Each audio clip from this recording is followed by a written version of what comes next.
Bonjour à tous, aujourd'hui c'est un très grand jour pour moi, c'est un grand plaisir de vous présenter, de vous faire la première démonstration du logiciel IBI, qui est en fait la deuxième version de ce logiciel, la première ayant été présentée il y a 3 ans maintenant au Salon des Inventions. Donc IBI, pour rappel, c'est un logiciel qui permet de fabriquer et de concevoir des circuits électroniques sur mesure sans avoir de compétences pratiques ou théoriques en électronique. Ça veut dire qu'a priori, que c'est ce que je prétends, sans avoir quasiment entendu parler de l'électronique ou de l'électricité, vous allez pouvoir, avec ce programme, fabriquer des circuits électroniques sur mesure, uniques, qui seront fonctionnels. Voilà. Aujourd'hui, on va surtout parler du programme dans sa globalité et puis de l'algorithme qui est utilisé par IBI pour concevoir ces circuits. C'est un algorithme que j'ai appelé l'algorithme systémique qui en fait considère chaque chose comme une boîte noire qui échange des ressources avec d'autres boîtes noires. Sachant que chaque boîte noire contient un groupe d'autres boîtes noires qui sont connectées et qui échangent des ressources. Et je vais essayer de prouver, de démontrer, ou en tout cas de vous faire comprendre que cet algorithme, il n'est pas seulement, en fait, c'est pas seulement une idée conceptuelle ou philosophique, c'est vraiment quelque chose qui est applicable et qui nous amène une nouvelle vision de la conception qui permet des nouvelles choses. Et j'aimerais qu'on discute, suite à cette vidéo, de la cohérence de cet algorithme, de réellement si c'est applicable et de savoir si c'est suffisamment puissant pour faire des applications qui sont réellement abouties. Donc j'espère que suite à cette vidéo, on va commencer à mettre en place un processus de développement commun, c'est-à-dire que moi je vous fournis des mises à jour régulières et vous me faites parvenir des bugs que vous avez trouvés, des améliorations qui vous semblent importantes, des idées, des remarques, pour qu'on puisse avancer ensemble dans le développement de ce système. C'est ce qu'on appelle en fait la méthode agile. Donc aujourd'hui, ce qu'on va faire, c'est qu'on va surtout s'intéresser à l'aspect conception, au travers d'une application que j'ai choisie, que je vous propose, qui est la réalisation, en tout cas la conception justement, d'un moteur contrôlé par smartphone. Donc on va essayer de fabriquer un circuit électronique qui gère un moteur et qui reçoit des ordres de votre téléphone. Ça pourrait être une application relativement standard, c'est assez typique de la domotique, mais c'est assez simple en fait pour vous montrer qu'est-ce qu'on peut faire avec le logiciel et puis vous montrer justement ces différents paradigmes qui sont utilisés. Voilà, j'espère que ça va vous intéresser. Sachez en tout cas que si vous regardez cette vidéo, c'est qu'à un moment ou à un autre, en fait vous avez été là pour m'aider, pour m'épauler, pour me conseiller, aussi pour me remonter le moral.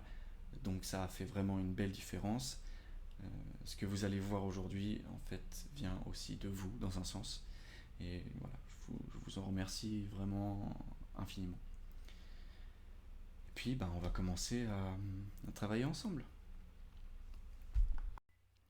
Donc après avoir dézippé l'exécutable que je vous ai fourni normalement, vous allez tomber sur cette interface. Cette interface, elle a déjà des outils que vous voyez ici. On va pas parler de tous les outils aujourd'hui, mais normalement on va pouvoir faire quand même le tour. Et puis vous avez ici à gauche une liste de paramètres. Donc chaque élément a des paramètres qui sont en fait des informations et c'est ces paramètres-là qui sont utilisés pour calculer en fait pour IBI pour qu'il sache qu'est-ce que c'est. Donc vous avez accès à toutes ces informations ici dans cette liste qui sont classées par groupe. Je vous laisserai regarder, il y a énormément de choses à dire sur les paramètres. On ne va pas le faire aujourd'hui pour pas trop surcharger la vidéo, mais c'est assez intéressant, je vous laisserai jeter un coup d'œil. En fait, c'est là-dedans que tout se passe. Ces paramètres, on peut les éditer, on peut chacun les éditer en double cliquant dessus. Et puis ici, on va le renommer en disant que c'est la démo 1, par exemple. Et donc maintenant, qu'est-ce qu'on veut faire? On veut réaliser notre circuit qui est un moteur contrôlé par Bluetooth. Donc en fait, on va devoir maintenant générer le cahier des charges de notre application. Donc ça veut dire en fait le cahier des charges, c'est-à-dire la ressource qui va être offerte par notre système à l'extérieur, vers l'utilisateur en fait. Donc on doit dimensionner des ressources, on doit les décrire qu'est-ce que le système va échanger avec son environnement extérieur. Pour ça, on va aller dans Add, c'est le premier outil qu'on va voir, et on va ajouter, vous avez ici les deux options. Vous voyez ici qu'en fait il y a 3 box qui sont 3 séquences de l'outil Add en fait. Pour ajouter un composant, on va devoir passer par ces 3 séquences, puis on peut revenir et avancer avec les deux boutons du haut. Ça sera à peu près le même style pour chaque outil que vous allez trouver dans IBI. En l'occurrence ici, on doit ajouter un élément, et par défaut, on va aller prendre un élément template. Les autres, c'est pour donc file system database, ça veut dire on va ouvrir des fichiers existants. Clone, ça veut dire qu'on clone un système qui est déjà à l'intérieur. Pour l'instant, on fait des templates, donc par défaut. Et puis on va d'abord aller sélectionner le type de la ressource qu'on veut. Normalement, vous êtes ici. Donc le type de la ressource qu'on veut, ça veut dire quoi? En fait, c'est la réponse à la question « Qu'est-ce que c'est que ce truc ?» Donc, qu'est-ce que c'est que le truc qu'on veut ajouter en l'occurrence? Et bien en fait, c'est comme on a dit une ressource, donc c'est pas un système, c'est une ressource. On procède par élimination, toujours normalement. Cet arbre, en fait, c'est une liste exhaustive. Donc on regroupe tous les types dans un arbre. Donc ça veut dire dans une liste de choses qui contient plusieurs choses à l'intérieur. Donc ici par exemple, c'est un élément. On va choisir ressource. Chaque ressource peut être une des 7 possibilités, ou plus. Après, on va voir l'arbre des types, il va être amené à évoluer pas mal. Mais en tout cas, dans la liste que j'ai fait pour l'instant, il y a les 7 possibilités qui sont là. Nous, on voulait quoi? On voulait une ressource mécanique de type rotation. Ok? Donc, on va ajouter cette ressource dans notre circuit. Et le programme, il va nous demander de renseigner un petit peu, préciser la ressource dont on parle, donc d'en donner le régime de fonctionnement, ce qu'on appelle le fonctionnement nominal. Donc le nom, on peut par exemple changer, dire que c'est la sortie moteur, comme ça on pourra la retrouver facilement. Elle fait 100 RPM, 100 rotations par minute, avec un couple de 1 Nm. Donc c'est un moteur qui est relativement faible, mais c'est pas grave, c'est pour l'exemple. Il y en aura plein d'autres, vous pouvez en fait mettre à peu près n'importe quoi. Par contre, ça va pas donner forcément les mêmes résultats que ce qu'on va faire aujourd'hui, ce qui est normal. Dans la direction, en fait, comme on a dit, les systèmes ils reçoivent des choses de l'extérieur, donc des inputs, et ils exportent, ils génèrent ou ils rejettent des choses vers l'extérieur, des outputs. Comme nous, on est en train de faire le cahier des charges, en fait, on est en train de définir quels sont les outputs du système. Donc, dans le cahier des charges, ce sera toujours des outputs, et ce sera toujours pas rempli, unfilled, ici, parce qu'en fait, on considère justement que la ressource, elle doit être à l'intérieur de notre système, remplie par quelque chose. Et c'est ce quelque chose qu'on va essayer de trouver par l'utilisation de IBI. Quels composants internes à notre circuit vont générer les fonctionnalités qu'on veut à la fin. Donc là, on va passer et on va venir ajouter notre élément dans le système qu'on est en train de fabriquer. Je vais l'ajouter et puis on voit que les deux icônes ici sont passées au rouge. En fait, c'est quoi ce rouge? C'est un validateur. Vous avez toujours soit des icônes vertes, soit des icônes rouges, soit des icônes warning jaune. Pour l'instant, ce sera toujours vert et rouge. Qui disent est-ce que oui ou non, le circuit ou l'élément en question est fonctionnel? Ça veut dire, est-ce qu'il peut se débrouiller tout seul avec ce qu'il a tel quel, dans cet état-là? Et ça va être un outil extrêmement important parce qu'en fait, ça va être la vraie question qu'on va toujours se poser. C'est-à-dire, est-ce que ce que je fais, c'est bon? Est-ce que ça marche? Ou est-ce que je dois continuer à travailler dessus, en fait?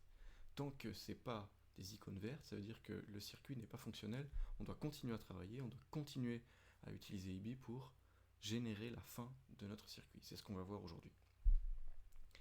Donc ici, vous avez un petit peu le corps de la ressource avec différents paramètres. Là, j'en ai imprimé un petit peu trop. Les 3 derniers, ils sont pas très utiles. Ceux d'en dessus, c'est les composants, c'est les paramètres qu'on a réglés pendant la configuration. Donc les 4 paramètres ici. Cela, c'est un petit peu pour renseigner qu'est-ce qui arrive, qu'est-ce qui sort. C'est pour avoir aussi un check visuel sur les résultats en fait de IBI. Mais c'est surtout utile pour moi. Donc on a dit qu'on avait besoin d'une rotation et puis d'un contrôle Bluetooth. Donc on va reprendre la même procédure, rechercher élément template, et cette fois on va revenir ici, vous pouvez vous balader en revenant dans ressources. On va regarder dans les ondes, c'est pas sonore, c'est radio. On procède toujours par élimination parce qu'on n'y connaît pas grand chose, on n'est pas spécialiste dans l'électronique. Donc on va procéder par élimination et a priori on devrait arriver sur ce choix-là, soit Wi-Fi, soit Bluetooth. En fait, ça c'est vous qui décidez bien sûr, c'est en fonction des fonctionnalités que vous voulez donner. Pour l'exemple, on a dit que c'était Bluetooth. Et on va loader le template. De nouveau, on doit préciser un petit peu quelles sont les ressources, quelle est la ressource précisément qu'on va devoir exporter.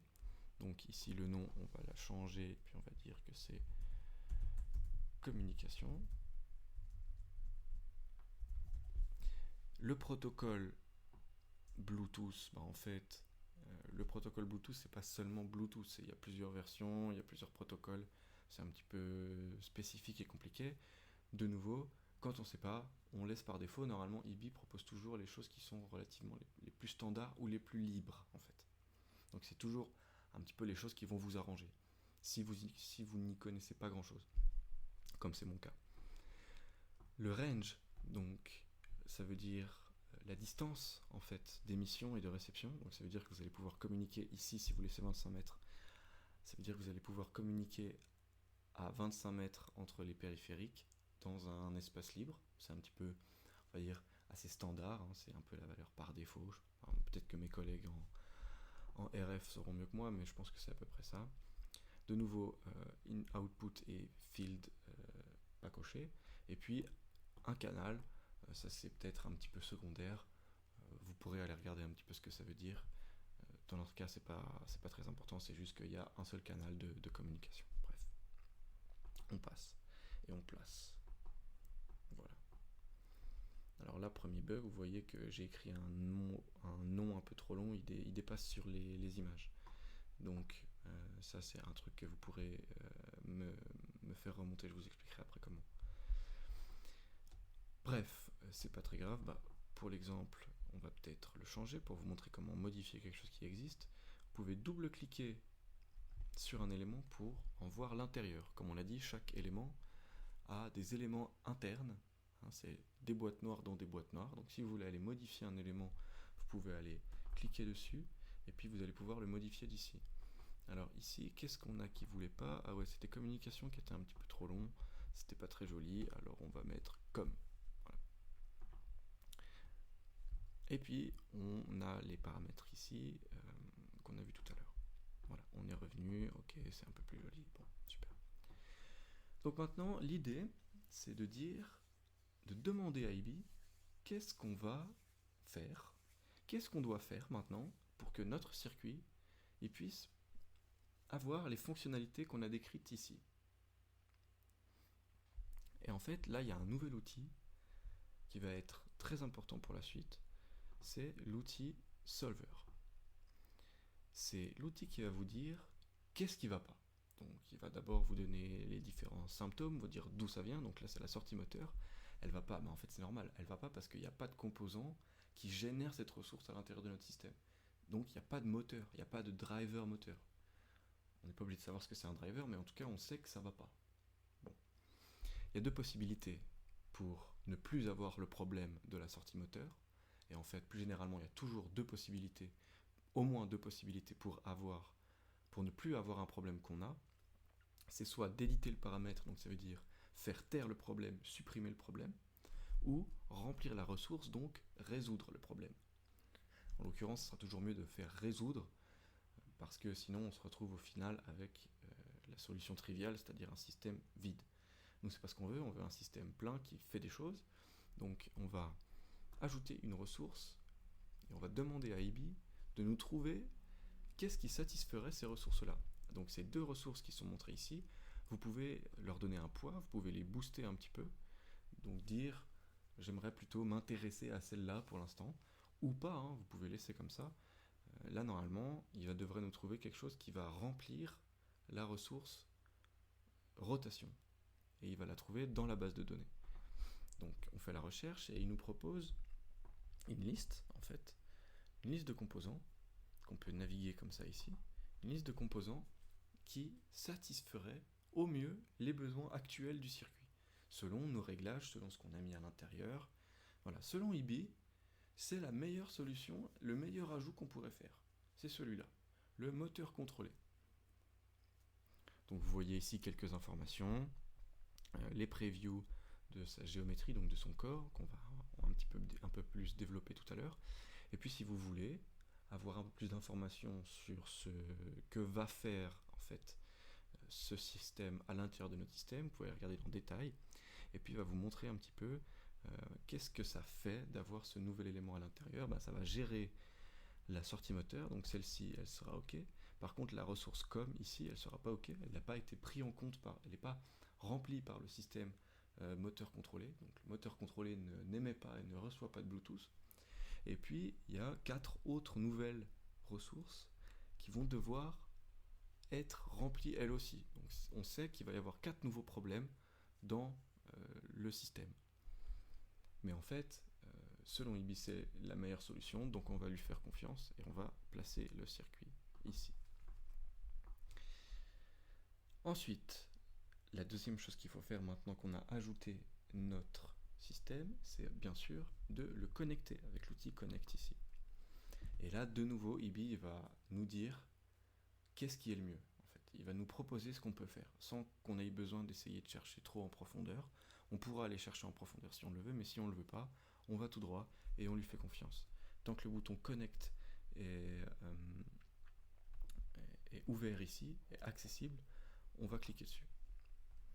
Donc là, il nous a créé une connexion. On voit que la ressource verte, donc le vert, c'est ce qui correspond en fait au type rotation. Je ne sais pas si vous avez vu tout à l'heure, pour y revenir, il y a chaque type qui a une ressource attitrée, ce qui permet de l'identifier directement en fait sur le circuit.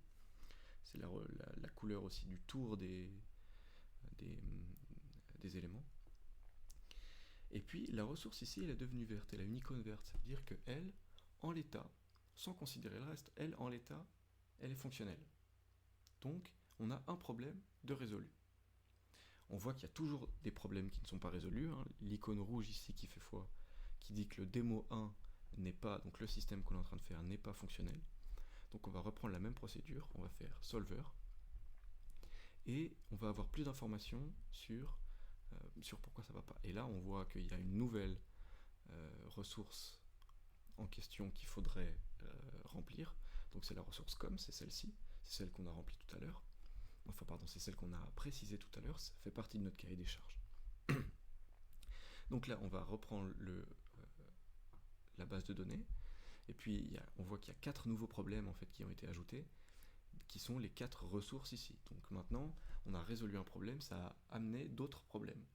Mais c'est pas grave, ça fait partie du processus de conception. Résoudre un problème nous amène d'autres problèmes jusqu'au moment où il n'y a plus de problème. C'est ce qu'on va essayer d'obtenir aujourd'hui. Donc on va rechercher dans la base de données, il va nous proposer un autre composant. On voit qu'il a un output par exemple.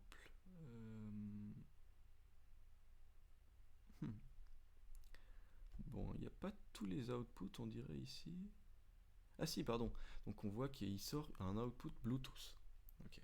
Pardon, je me suis un petit peu embrouillé. Mais peu importe en fait. De toute façon, dans tous les cas, IBI nous propose toujours la meilleure possibilité pour notre système actuel. Donc on va lui faire confiance, on va le placer. De nouveau, on va connecter les choses qui peuvent être connectées ensemble, donc dont les paramètres sont cohérents en fait. Ça c'est aussi un petit peu dans le détail, on pourra regarder ensemble une autre fois. Donc on voit qu'il va connecter ça, on voit qu'il va connecter donc 2 systèmes entre eux. Ça tombe bien, mais c'est aussi pour ça qu'il nous l'a proposé, c'est parce qu'il pouvait résoudre plusieurs ressources à la fois, ce système-là. Donc c'est pour ça que c'était le plus optimal. Connecter, connecter, et là on peut plus connecter, par contre on peut externaliser. qu'est-ce que ça veut dire externaliser? En fait, je vous ai parlé tout à l'heure du fait que pour qu'il n'y ait plus de problème quand on en a un, on pouvait soit supprimer le problème, soit le résoudre. En fait, il y a un troisième choix, une troisième possibilité qui est possible, que nous, on aime bien en général, c'est de l'externaliser. C'est-à-dire de dire, en fait, on s'en fout. Ce problème-là, il sera réglé ailleurs, plus loin. Ils se débrouilleront avec ça, nous on va considérer que c'est un problème qui est résolu.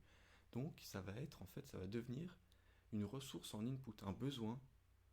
On met ça à l'extérieur pour que le système, il amène cette ressource. De toute façon, on n'a pas d'autre choix, il est tout seul, donc on va le mettre. Et on voit que c'est une ressource tactile dont l'image nous renseigne un petit peu. Je vous le dis, vous pouvez aller regarder après d'où ça vient. Je vous laisse aller regarder dans Bluetooth System. D'où ça vient cette ressource tactile. Donc en fait, c'est simplement un appui de l'utilisateur sur un bouton. Parce qu'il se trouve que ce système-là, il a un bouton. Et donc chaque bouton a besoin d'un appui de l'utilisateur, bien sûr. Sinon, le bouton, il ne sert à rien. Donc, pour fonctionner, il a besoin d'un appui de l'utilisateur. Comme ce système-là, le système démo en lui-même ne peut pas appuyer sur un bouton, en fait, on demande à l'utilisateur de remplir cette ressource. Ensuite, on a encore des problèmes. Donc de nouveau, on va reprendre la même routine qu'on avait. On va remplir les ressources qui ne sont pas remplies à l'heure actuelle. On en a 4. C'est celle-ci, celle-ci, celle-ci, celle-ci. Donc les 4 qu'on voit ici, on va les rechercher dans la base de données, comme on a vu. Comme on a vu, on fait confiance. On ne se pose pas trop de questions, sauf si on en a envie. On connecte tout ce qu'on peut connecter. Et là, on a de nouveau une externalisation 220 volts. Ah. Donc 220 volts, ça veut dire que IBI, il a dit, pour que ton système fonctionne, il va falloir le brancher. Il a prévu de le brancher sur une prise secteur. Et en fait, nous, on n'a jamais demandé ça. Mais il faut forcément avoir un apport d'énergie. Et donc lui, IBI, ce qu'il va faire, c'est qu'il va proposer ce qu'il y a de plus simple. Donc ce qu'il y a de plus simple, l'énergie un petit peu par défaut, ça va toujours être le réseau 220 volts 50 Hz. Donc sans avoir dit plus d'informations, lui il va nous proposer cette source d'énergie là parce qu'il considère que c'est la plus simple. Avec le temps, vous comprendrez pourquoi il considère que c'est la plus simple. Mais en fait, on aurait pu très bien ajouter une ressource de type wireless, de type autonome, ou bien de type batterie, ou je ne sais quoi, pour renseigner à IBI le fait qu'il devait y avoir par exemple une batterie, ou bien renseigner à IBI qu'il devait y avoir une entrée solaire pour avoir un capteur solaire. Peu importe, tant qu'on dit rien de spécial, lui va vous donner le plus simple, donc en l'occurrence, brancher ça dans une prise.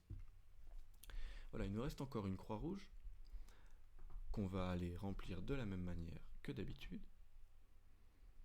On place le composant, 5 volts régulator, on ne sait pas ce que c'est, mais c'est pas grave. On connecte, connecte, ok.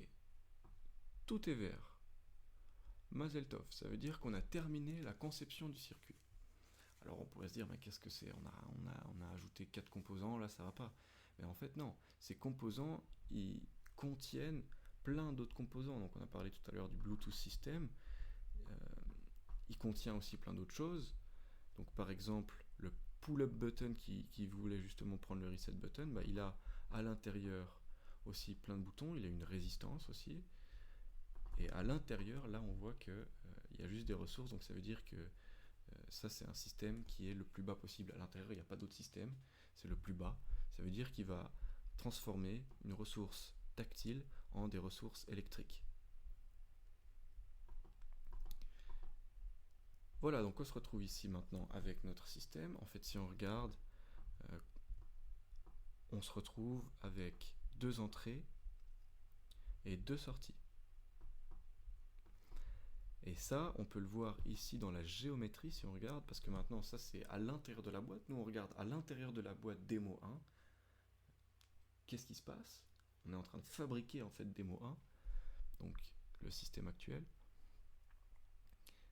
Et si on veut regarder depuis l'extérieur, on va regarder ici.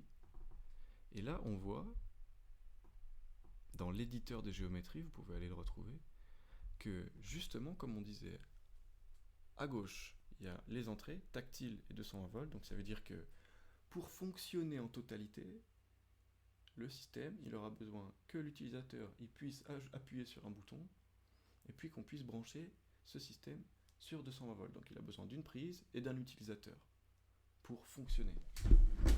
Et puis, il va nous proposer en sortie les ressources du cahier des charges qu'on avait demandé. Donc la communication Bluetooth et la sortie moteur. Voilà, donc là, ça c'est l'extérieur, ce qu'on vient de voir, ça c'est l'extérieur de notre boîte en fait. L'intérieur il est ici, c'est ce qu'on voit, et l'extérieur il se présente comme ça.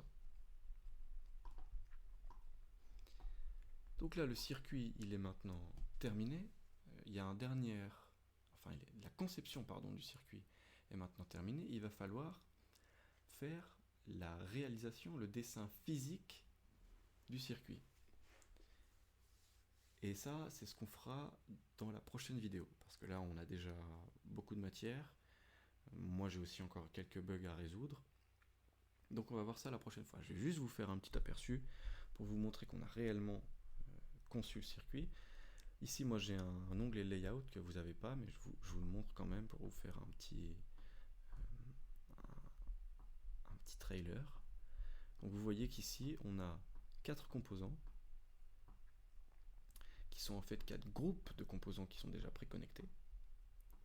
Et c'est ensuite la connexion qu'on va devoir faire pour faire notre circuit. Puis on va ensuite dessiner une board, donc une carte électronique physique, et puis on va pouvoir la commander et l'assembler. Mais on verra ça dans un autre épisode. Un dernier mot, donc par exemple là, si vous voulez maintenant sauvegarder votre système, vous pouvez le faire. On peut le sauver dans des fichiers par exemple. Donc ici vous allez pouvoir simplement faire un enregistrer sous pour pouvoir le réouvrir après avec l'outil Open. Vous pouvez aussi le publier dans la base de données, je vous le conseille pas. Et puis il y a, mais vous pouvez le faire, ça fonctionne. Et puis il y a aussi le Save as Type Template que là vraiment pour le coup il faudrait pas utiliser. C'est ça qui va écraser en fait les systèmes par défaut selon le type du système. Donc ça il vaudrait mieux pas le faire. Et puis un dernier outil dont je voulais vous parler, c'est l'outil Ticket qui va en fait être notre moyen de communication entre nous. Donc ça veut dire comment on va pouvoir nous s'échanger des choses. Donc vous allez pouvoir, par exemple ici vous avez un questionnaire, je vous laisserai le remplir si vous avez envie. Vous pouvez aussi ajouter des choses, donc si vous voyez par exemple un bug, vous pouvez l'ajouter ici, comme ça tout simplement. Vous pouvez lui donner un titre, lui donner un corps, donc dire qu'est-ce que c'était, dans quelles conditions vous avez vu le bug, ou dans quelles conditions est-ce que ça vous a amené à me faire une remarque particulière. Vous avez ici le choix du type, donc que ce soit amélioration, question, crash aussi, c'est important si jamais vous voyez que le système il plante complètement. Ça c'est des bugs qui sont très graves et que j'aimerais bien débusquer. Donc si vous en voyez un, il faut me le faire remonter si ça vous dérange pas. Vous pouvez aussi prendre un screenshot, donc ça veut dire immortaliser la scène actuelle pour me montrer en fait où vous en étiez quand vous avez eu le bug, pour me montrer en fait visuellement ou graphiquement quel est le problème si vous avez envie. Et puis vous savez aussi, vous pouvez le sauvegarder et puis me l'envoyer. En fait, je vous laisse me l'envoyer par email parce que pour l'instant, bien sûr, j'ai pas de serveur. Voilà, donc pour l'instant, on a fini pour cette vidéo. Je vous remercie beaucoup de votre attention. J'espère que je vous ai pas perdu. J'espère que j'ai été relativement clair. Je vous laisse me donner un petit peu vos retours par rapport à ça aussi, parce que je suis très inexpérimenté dans l'édition ou la génération des démonstrations et des vidéos. Mais c'est quelque chose que je vais essayer de faire relativement régulièrement. Voilà, allez vous balader dans l'architecture, modifier des choses. Dans tous les cas, vous pourrez retrouver tous les dossiers, tous les fichiers dans le dossier que je vous ai passé au début qui contenait l'exécutable. Essayez de ne pas non plus trop générer de choses, parce que je ne suis pas certain que les prochaines versions supporteront les fichiers que vous pouvez sauvegarder avec celle-là. Mais c'est surtout si vous avez la curiosité d'aller comprendre comment ça marche, allez-y, et puis dites-moi si vous avez un peu compris. Voilà, je vous dis à la prochaine, et puis des bisous.